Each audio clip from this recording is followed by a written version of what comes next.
2024 లేదా 25లో డిగ్రీ లేదా బీటెక్ చదివారా? సాఫ్ట్‌వేర్ జాబ్ కోసం ఎదురు చూస్తున్నారా? అయితే కోడ్ జ్ఞాన్ 100 డేస్ కోర్సులో చేరండి. జాబ్ సాధించండి. నమస్కారం సార్. నమస్తే అండి శ్రీ గారు. సార్, దేశంలో ఎన్నో రకాల మార్పులొచ్చినప్పటికీ మహిళల పైన జరుగుతున్న అఘాయిత్యాలు, ఎస్పెషల్లీ తమిళనాడులో జరిగిన సంఘటన ఏదైతే ఉందో, ఒకవైపు అత్తమామలు, ఇంకొక వైపు భర్త పెట్టే మెంటల్‌గాను, అలాగే ఫిజికల్‌గాను తను తట్టుకోలేక సూసైడ్ చేసుకుంది వరకట్నపుల వేధింపుల కారణంగా. ఇంకా చట్ట ప్రకారంగా ఎలాంటి సెక్షన్స్ రావాలి సార్? అంటే ఇన్ని చట్టాలు ఉన్నాక కూడా మహిళకి రక్షణ లేకపోవడం మనం చూస్తూ ఉన్నాం. ఎలాంటి మార్పు రావాలి? ఇంతకీ ఆ కేసు ఏంటి? ఆ కేసుకి సంబంధించిన అప్డేట్స్ ఏంటి? శ్రీ గారు, ముందుగా ఏంటంటే ఈ కేసు యొక్క వివరాల్లోకి మనం తెలుసుకునే ప్రయత్నం చేద్దాం. తమిళనాడులోని మొండిపాళ్యం అన్నాదురై అనేటువంటి ఆ తండ్రి, అతను వస్త్ర వ్యాపారి, మంచి బాగా బిజినెస్ సంపాదిస్తున్నాడు. అయితే తనకున్నటువంటి ఏకైక గారాలు బట్టి ఒకటే అమ్మాయి, ఆమె పేరు రాధన్య ఆమె పేరు. ఈ అమ్మాయిని ఏం చేశారంటే రీసెంట్గా ఒక అబ్బాయిని ఇచ్చి, వేణుకుమార్ అని చెప్పేటంటే ఒక అబ్బాయిని ఇచ్చి పెళ్లి చేయడం జరిగింది. ఇప్పుడు రీసెంట్గా ఏప్రిల్లో పెళ్లి చేశారు, 2025లో. మామూలుగా పెళ్లి చేశారా? ఏకైక ముద్దులు పెట్టి కాబట్టి, గారాభావం అమ్మాయి కాబట్టి చాలా గ్రాండ్గా మ్యారేజ్ చేశారు. సుమారుగా 800 గ్రాముల బంగారాన్ని పెట్టారు. అంతేకాకుండా ఒక 70 లక్షల రూపాయల పైబడి ఉన్నటువంటి ఒక వోల్వో కారు కూడా ఆ అల్లుడి గారికి ఆ కట్న కానుకల రూపంలో ఇవ్వడం జరిగింది. ఇచ్చిన తర్వాత ఏప్రిల్ నుంచి అమ్మాయి బాగానే ఉంది. నిన్న సండే నాడు, అంటే 29 నాడు నా అమ్మాయి ఏం చేసిందంటే, వాళ్ళ ఊరు నుంచి వేరే చోట కారులో వెళ్తూ ఒక చోట కారు పక్కన ఆపేసి కొన్ని స్లీపింగ్ పిల్స్ ఉంటే స్లీపింగ్ పిల్స్ మింగేసి ఆ అమ్మాయి అపస్మారకంగా చెట్టు పక్కన కారు ఆపేసి పడిపోయినట్టు అక్కడ ఉన్నటువంటి కొంతమంది స్థానికులు గమనించారు. పోలీసులు వెళ్ళారు. పోలీసులు కబురు పెడితే ఆ అమ్మాయి అపస్మారకంగా ఉంది. వెంటనే పోలీసులు వచ్చి ఆమెను హుటాహుటిన హాస్పిటల్ తీసుకెళ్లారు. అప్పటికే ఆమె చాలా లెక్కకి మిక్కిలి నిద్రమాతలు తీసుకోవడం వల్ల ఆమె అప్పటికే చనిపోయినట్టుగా పోలీసులు నిర్ధారణ చేసిన తర్వాత పోలీసులు అక్కడ ఆ ప్రాంతాన్ని వెతికినప్పుడు ఆమె ఒక లెటర్ కూడా రాసి పెట్టినారు, సూసైడ్ లెటర్. ఆ సూసైడ్ లెటర్ చదివిన ప్రతి ఒక్కరికి కూడా గుండెలు అవిసిపోయేలా, ఆ చుట్టుపక్కల కాసే బాధతత్వంతో గుండెలు మారిపోయాయి. ఎందుకంటే ఆమె రాసినటువంటి వాక్యాలు ఒక్కొక్క అక్షరం ఒక్కొక్క అస్త్రంలాగా పనిచేసింది అందులో. అంటే ఎలా అంటే ఆమె యొక్క తన ఎంటైర్ బాధని కొన్ని క్లుప్తంగా రాశారు. ఆ విషయాలు కూడా నేను మీతో చెప్పే ప్రయత్నం చేస్తాను. ఆమె ఏం చేస్తారంటే, వాళ్ళ అమ్మకి నాన్నకి ఆమె ఎక్స్క్యూజ్ చేస్తూ, సారీ చెప్తూ, మీరు నాకు ఏదైతే పెళ్లి చేశారో ఆ పెళ్లి చేసుకున్న వ్యక్తులను ఫిజికల్గా టార్చర్ చేయడం మొదలు పెడుతున్నాడు. నా అత్తమ్మ ఎవరైతే మామగారు ఉన్నారో వాళ్ళని మెంటల్గా ఇంకా వరకట్నం తీసుకురమ్మనమని చెప్పి ఇంకా నన్ను అనేక రకాలుగా మానసికంగా నన్ను చాలా చేస్తున్నారు. నా బాధ ఎవరికైనా చెప్పుకుందామంటే ఆ మనుషులు ఏమంటున్నారంటే, ఇలాగే ఉంటుంది, సర్దుకుపోవాలి అని చెప్తున్నారు. ఎలా సర్దుకుపోవాలో నాకు అర్థం కావడం లేదు. ఎవరిని అడుగుతున్నా అత్తమ్మ వాళ్ళ ఇంటికి వెళ్తే, కొత్త ఇంటికి వెళ్తే అలాగే ఉంటుంది, సర్దుకోమని చెప్తున్నారు. నా మాట ఎవరూ పట్టించుకోవట్లేదు. అంతమందిని అడుగుతున్నాను, ఇలా ఇబ్బంది పడుతుందని చెప్పి. నా భర్తను అడిగితే, నువ్వు ఇంటికి వచ్చాక మా అమ్మా నాన్నల మాట వినాల్సిందే, నువ్వు ఎదురు మాట్లాడొద్దని చెప్పి ఆ అబ్బాయి హస్బెండ్ చెప్తున్నాడు. ఇంకా అబ్బాయి కూడా ఏంటంటే, అమ్మా నాన్నల మాట వినకపోతే నన్ను శారీరకంగా చిత్రహింసలు పెడుతున్నాడు. అందరూ సర్దుకుపో అని చెప్తున్నారు.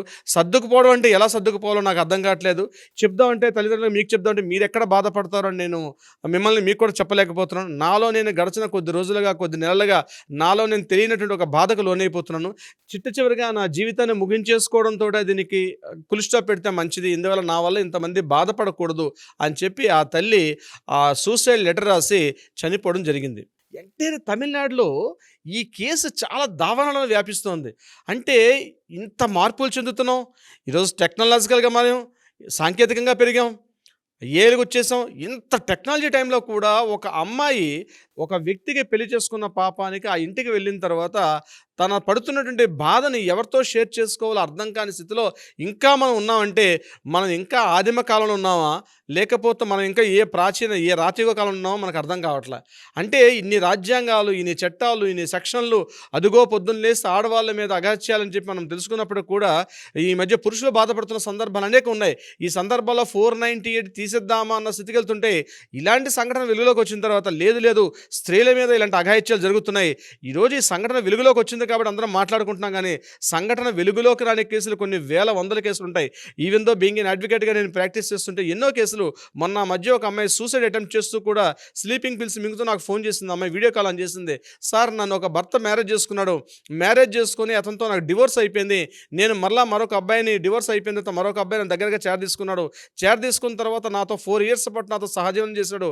పెళ్లి చేసుకుందామంటే మేమిద్దరం కలిసి ఒక ఇంట్లో గుప్తంగా రహస్యంగా పెళ్లి చేసుకున్నాం, నేను ఫోర్స్ చేస్తే పెళ్లి చేసుకున్నాడు ఆయన, అది ఇద్దరిని రహస్యంగా పెళ్లి చేసుకొని ఆ అబ్బాయి పెట్టుకోండి ఇప్పుడు అమెరికా వెళ్ళిపోయాడు సార్, అప్పులన్నీ కూడా నా నెత్తి మీద వేశాడు, సుమారుగా 3 కోట్ల రూపాయలు అప్పుకు నేను ఇక్కడ బలైపోయిన రోజు నా బంగారం మొత్తం గోల్డ్ అంతా కూడా తీసుకెళ్లి బ్యాంకులో పెట్టేశాడు, నన్ను అనేక విధాలుగా చిత్రహింసలు పెట్టేసి ఈ రోజు నా చేతిలో చిల్లి ఇవ్వలేదు సార్, మీ ఫీజు ఇచ్చిందో అంటే కూడా నా దగ్గర డబ్బులు లేదు సార్ అనేటువంటి దైన్యంగా తల్లి ఆ రోజు బాధపడితే, సోదరు బాధపడితే నేను మళ్ళీ కన్సల్టేషన్ ఛార్జెస్గా ఏదైతే ఫీజు తీసుకున్నాం మళ్ళీ ఆ ఫీజు కూడా వెనక్కి కొట్టే ప్రయత్నం చేశాం మేము. అంటే ఇది గొప్పగా నేను చెప్పుకునే ప్రయత్నం కాదు, అంటే ఇలాంటి సంఘటనలు జరుగుతున్నాయి. నేను ఇక్కడ చెప్పే ఉద్దేశం ఏంటి, ఇప్పటికీ కూడా ఇలాంటి సంఘటనలు ఇంకా జరుగుతూ ఉన్నాయి.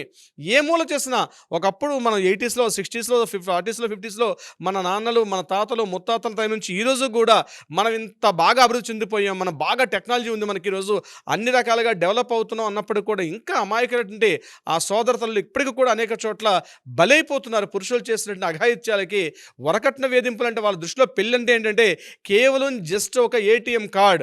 పెళ్ళంటే తమ అవసరాల కోసం తీర్చుకున్నటువంటి ఆ అమ్మాయి ద్వారా తమ అవసరాలు తీర్చుకోవాలి, శారీరక వాంఛలు తీర్చుకోవడం, అట్ ద సేమ్ టైం ఎప్పుడు కావాలంటే అప్పుడు డబ్బులు ఇచ్చినటువంటి ఒక బ్యాంక్ ఏటీఎంగా మారిపోతున్నారు. అలానే ఆలోచిస్తున్నారు చాలామంది.